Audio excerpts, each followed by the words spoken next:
At this moment, I find myself beneath the bed in our bedroom, where something extraordinary unfolds above me. Above, Ellis, my wife, emits loud moans, accompanied by faint ones from Carl Parks, her personal trainer. Following the birth of our daughter Frances, Ellis aimed to regain her pre-pregnancy shape. To assist her, I sought out the finest trainer in town and generously compensated him to train her. Yet, I never envisioned their fitness sessions would extend into our own bedroom. Now hiding beneath the bed, plotting my retaliation, I contemplate how I've arrived at this moment. My wife's betrayal with her personal trainer in our own home has brought me here. I am Harold Randall, a successful engineer with 15 years at the company. My hard work has paid off, affording me a good car, a home, and the ability to travel. I've always believed a woman is a man's powerhouse. After all, a man requires little, but a woman demands much. When I met Alice in college, I dedicated myself to providing her with the best. We faced challenges, but what truly moved me was Alice's steadfastness through it all. Even during times when I struggled to keep our home, facing potential eviction, Alice stood by me with unwavering loyalty. I deeply admire that about her. When our life became stable with a steady income, we began to think about starting a complete family. My salary covered all our basic needs, and we could even save money. Therefore, Alice quit her job and started living for her pleasure. I didn't hesitate to spend money on her entertainment because I understood how important it was for my woman to be happy and maintain her well-being. Darling, I have wonderful news for you. Yes, what is it? We did it. I lifted Alice in my arms, and we twirled in place. I was excessively happy. Finally, I was going to be a dad. Alice and I immediately delved into books and documentaries for expectant parents, toasting to our future roles. It was a golden time, but the coolest event was the gender reveal party where we invited all our relatives and friends. There, we found out we were having a girl, and we began debating the baby's name. I want her to be named Joyce. Don't you think that's somewhat common? Okay then, suggest your option. Let's name her Frances. I like it. Let's go with that. So, we agreed that we would name our future daughter Frances. As the due date approached, I noticed how Alice became increasingly saddened about her figure. For her, it was real stress. She had always kept herself in shape and looked beautiful throughout her life. Now, she feels like she's aged and doesn't appear as attractive as before. Darling, forget about it. You're the most beautiful to me. No, Harold, I look terrible. Look at my cheeks, legs, it's a disaster. These pregnancy workouts are not helping at all. Yes, I was paying for her weekly prenatal workouts where women engaged in low-impact exercises with a coach. Honestly, I didn't care much about Alice's appearance due to her biological changes during pregnancy. She gained weight significantly, but there was nothing to be done about it. I reassured her every day that it's normal, and even the doctors told her so, but she continued to be upset. After Frances was born, Alice became even more hysterical. It was as if someone had replaced her. Instead of spending more time with our child, she worked out at home every day and refused to eat, arguing that it was to become slim faster. You need to eat for milk, understand? Nothing bad will happen if Frances consumes formula. There's nothing terrible about. In the end, after a month, Alice lost her milk, and we had to feed Frances with formula, which didn't make me very happy. I wanted Alice to fulfill her maternal duties as we agreed in the beginning, but instead, she constantly threw tantrums and spent minimal time with the baby. I started worrying about Frances, so I had to hire a nanny who came several times a week to sit with Frances while Alice tried to regain her former shape. When Frances turned 4 months old, Alice decided to talk to me. Harold, I can't lose the extra weight. I want to go back to the gym to make my workouts more effective. Why don't you like working out at home? At home, it's not effective.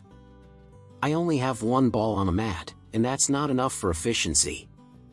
Okay, but I'll pay for the gym only after consulting with a doctor. A few days later, a cheerful Alice came to me, providing a doctor's note allowing her to resume workouts, and I agreed to pay for her gym membership. It bothered me that Alice, as a mother, spent little time with the child and shifted all her responsibilities onto the nanny. For a child, it's crucial to have the mother around in the first year of life, and this situation seemed absurd. I didn't want to fill my head with negative thoughts. I just wanted Alice to return to being the cheerful and loving person she was before. I even suggested that she see a psychologist, thinking that she might be experiencing postpartum depression, but she dismissed it, saying she was fine and everything was good. One day, Alice approached me, saying she needed a personal trainer because she hadn't exercised for over a year and needed to catch up on missed workouts and remember all the exercises. I wanted to find her a reliable trainer, but a couple of days later, she showed me a photo of Carl Parks, who had an excellent reputation as a personal trainer customizing individual and effective workout programs for each client. Alice said she had already had a free trial session with him and really liked it at that moment. I saw a genuine smile on her face for the first time, so I immediately gave her money to pay for the trainer for several months in advance. Over time, things got better. Alice started getting back in shape and even became more attractive, lifting her mood and finally spending more time with our daughter, Frances. Our pastel life became even better than before. I didn't even recognize her. She moved so gracefully that I was simply in awe of her. Life seemed to return to normal. We had a beautiful daughter growing up, my wife was happy, and I worked to provide for my family. What could be better? A year had passed since Alice started training with Carl Parks, and our daughter Frances turned exactly 1.5 years old. I saw wonderful results in Alice. She became more lively and energetic. I realized she no longer needed a trainer since she could easily maintain her shape. Alice, you are incredibly beautiful, but don't you think it's time to stop training with a coach? You have achieved good results. I can still pay for classes, but I don't see the need for it anymore considering how expensive it is. I can't stop the training, otherwise, this year of workouts would have been meaningless. Why? You know how to exercise, and I don't see the need for a trainer. You don't understand. I need a trainer. Our argument lasted about an hour, and Alice eventually convinced me that she needed the trainer. Over time, instead of 2 sessions a week, they started meeting 3 times a week, and I continued to pay for it even though I didn't see much sense in these workouts. I decided to compromise. After all, my wife was happy, and that was the most important thing. It continued for a year. Frances was now 2.5 years old, and Alice had been training with this trainer for 2 years in total. If a year ago I saw excellent results in Alice, now I didn't. She seemed to have even gained weight, started eating more unhealthy food, and so on. Moreover, Alice continued to train regularly 3 times a week, but it seemed like there was no progress. This was the first red flag for me. I wasn't a jealous person and trusted my wife, at least because she didn't give me any reason not to. She showed care towards me, we had great sex, but I felt that something was off. First, I decided to check her sports bag while Alice was sleeping. Carefully, I got out of bed, took her bag, and brought it to the kitchen to examine it. In the bag, I found the usual sports gear, a change of shoes, a towel, and a water bottle. However, my attention was drawn to a small pocket that seemed inconspicuous. Opening it, I found a condom. This struck me as strange because Alice and I never used contraceptives or condoms. I decided not to tell Alice anything, so I took out a black marker and left a barely visible black dot on the condom, let's call it a mark, and put it back. As I continued to inspect the bag, I heard Alice coming down from the 2nd floor. I couldn't think of anything better than hiding the bag under the coffee table. "Why aren't you sleeping, dear?" "We ran out of water upstairs, so I came down to get some." "That's great because I was thirsty." We filled the water and went back upstairs, lying down to sleep again. However, I couldn't fall asleep because I had to return the bag to its place. After an hour, I went downstairs, retrieved the bag, checked for the mark, and went to sleep. But I couldn't sleep because thoughts swirled in my head. How could a condom end up in my wife's sports bag? It bothered me. The next day, everything seemed normal. I got ready for work, and Alice planned to spend the entire day at home with Francis. Not wanting to be foolish while at work, I called the lawyer, Douglas Sanford. He reassured me and advised against jumping to conclusions. "Mr. Randall, first, we need to gather enough evidence for your peace of mind. I'll connect you with my private detective, and you'll provide him with all the information about your wife. I'm sure he'll start working in a few days. The most important thing for you is to continue living a normal life and not raise suspicions with your wife. Are you on board?" I supported Mr. Sanford's idea and sent all my data to the new private detective. He asked for more information, specifically which gym Alice goes to, but I didn't even know that. The private detective reassured me, saying he would find out. I was surprised that he was ready to start working the next day. I returned home and my wife was already there, having prepared dinner for me and put our little Francis to bed. Everything was fine, and we lived this way for 2 weeks. During this time, neither Mr. Sanford nor the private detective contacted me, which gave me hope that my wife was faithful. One night, I decided to check Alice's sports bag, where I found a completely different condom without any mark. I immediately sent this information to my private detective, and by the next morning, he texted me the date and time for our meeting. I arrived at the specified time, and the private detective handed me a large folder with materials from 3 weeks of work. I was surprised at how heavy it was. We sat in a cafe, and the detective told me everything he had discovered. He presented me with 30 photos, 2 videos, and 5 pages of detailed notes about my wife's movements throughout all this time. My wife never once visited the gym. Instead, she met her trainer on neutral territory. They would dine together and then retreat to an expensive hotel, spending a couple of hours together before my wife returned home. There were also several days when Alice didn't go anywhere, and the trainer came directly to our house, leaving after 2 hours. I was shocked by all this information. The private detective also noted that Alice met with the trainer not only on scheduled training days but also could spend time together while I was at work and our daughter was with the nanny. I was plunged into deep despair. Had I been so blind? The private detective also gathered information about Carl Parks, spending most of his time monitoring him. It turned out that my wife was not Carl Parks' only victim. There were at least 5 other women with whom he regularly met in different hotels. Interestingly, Carl Parks had a wife and 3 children, a family man who engaged in sexual activities with his clients during working hours and earned money from it. He had quite an elaborate setup. Mr. Randall, I believe this information is enough to punish not only Carl but also your wife. There's no need for further surveillance. You need to consult with your lawyer and consider the next course of action. I pulled out an envelope with money and added a few hundred more for the detective's work. I hadn't expected such swift and efficient work.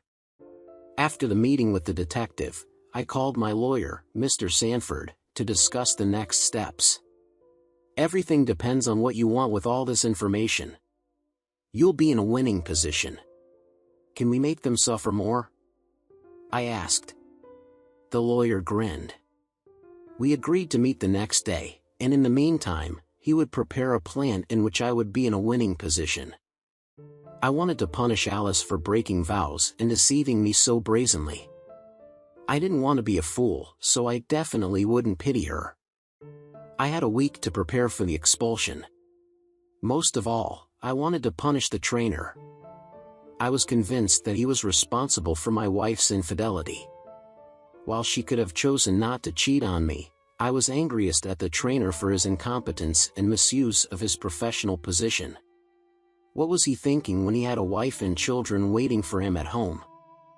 I rented a couple of hidden surveillance cameras and installed them in our home.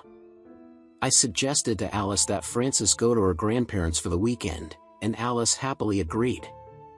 I also paid the private detective for more information about the trainer. When I had laid the foundation for the most significant show of my life, I waited for the signal. On that day, Alice was supposed to go for a workout while I left for work in the morning. However, I didn't go to work. I took a few days off and pretended in the morning, while Alice was still asleep, that I was getting ready for work. I lay under our bed, not knowing how much time I would have to stay there, but realizing that Alice might want to meet the trainer at a hotel. For that scenario, we had our plan. While Alice went about her routine, I lay under the bed, simultaneously communicating with the detective and the lawyer. After 2 hours, the detective informed me that the trainer was moving by taxi towards my house, and it pleased me. Watching through the cameras on my phone, I saw Alice let the trainer into the house, close the door, and jump into his arms, passionately kissing him at that moment. I wanted to get up and give him a good beating, but I stuck to the plan. For about 20 minutes, Alice and the trainer indulged in passion in the living room. Already half naked, they headed upstairs. I saw the door open and 2 bodies enter the room, quickly falling onto the bed. I listened as my wife enjoyed herself. I had never seen her like this with me, and it made me sad. I felt humiliated as my wife cheated on me right above me while I lay motionless, needing to endure it. I deliberately didn't open the camera in the bedroom to avoid seeing it. As time passed, I realized they had started the actual process. I could hear Alice enjoying it. Finally, through the cameras, I saw my friend Joshua greet the coach's wife at the front door with her 2 adult children. He asked them to wait. You might wonder how I convinced them to come to my house. It was simple. My lawyer contacted Mrs. Parks and asked her, along with the kids, to come to my house to witness her husband's infidelity. Mrs. Parks was a beautiful and athletic woman, no less than those with whom her husband was unfaithful, and I even felt sorry for her. After 5 minutes, Alice's parents arrived. I invited them under the pretext of a regular meeting, realizing they probably wouldn't believe in their daughter's infidelity. When the crowd gathered near the house, I gave Joshua the green light to quietly lead all the guests into my bedroom, and the operation began. I lay under the bed, nauseated by everything happening above me. The bed was bouncing so much that it hit my knees, and I wanted to get out of there as soon as possible. Suddenly, the bedroom door swung open, and Alice's parents entered the room, followed by Mrs. Parks, who decided to leave the children in the corridor. I heard the moan stop and complete silence ensued. I looked at the cameras and saw the entire scene. Alice and the coach froze in one pose, as did everyone present.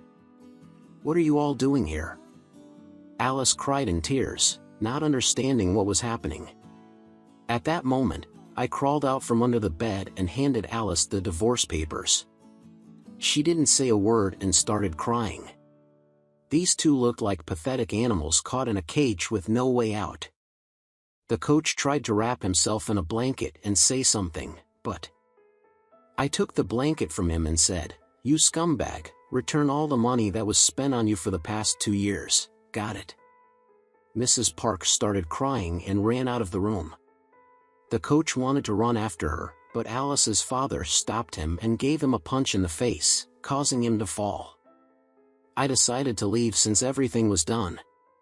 I told Alice to gather her things and that I didn't want to see her here in the evening. I walked out of the room. I tried to call Mrs. Park, assuring her that everything would be okay. I had to show her all the evidence that her husband was not only cheating on her with 1 woman.